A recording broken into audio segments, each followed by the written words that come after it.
Introduction à la notion de fonction.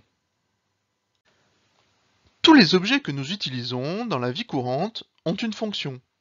Par exemple, prenons une machine à laver. Sa fonction est de laver le linge. Cette machine va transformer des produits en entrée vers d'autres produits en sortie. Dans les produits d'entrée, nous allons trouver le linge sale, nous allons trouver de la lessive, nous avons besoin d'eau et aussi d'électricité. Et en sortie, nous allons retrouver du linge propre,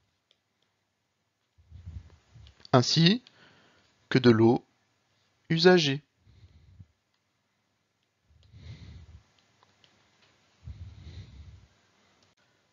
En mathématiques, nous utilisons aussi des fonctions. Ce sont des machines qui transforment des nombres en d'autres nombres. Par exemple, la machine ici est la fonction double. Elle multiplie par 2 tous les nombres qu'on met en entrée. Si je mets le nombre 3, eh bien, elle va me ressortir 3 fois 2, c'est-à-dire 6. Si maintenant je mets le nombre 12,4, 12,4 fois 2, ça va me ressortir 24,8. Je peux mettre 0, 0 fois 2, eh bien, ça va faire 0. Je peux aussi mettre des nombres négatifs. Moins 1, quand je le fais rentrer dans cette machine, moins 1 fois 2, ça va me donner moins 2.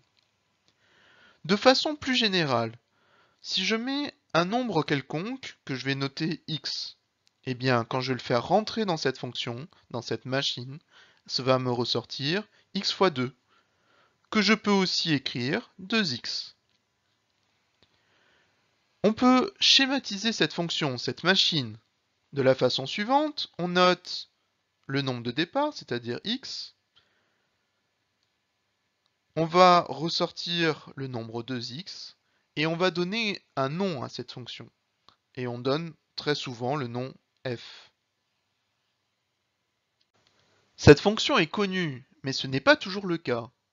Par exemple, la température varie en fonction du temps. Mais il est très difficile de décrire l'évolution de cette température par des opérations mathématiques.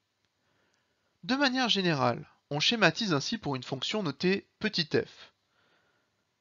On part du nombre petit x, qui va être transformé par la fonction donc petit f en un nombre qu'on va noter f entre parenthèses x.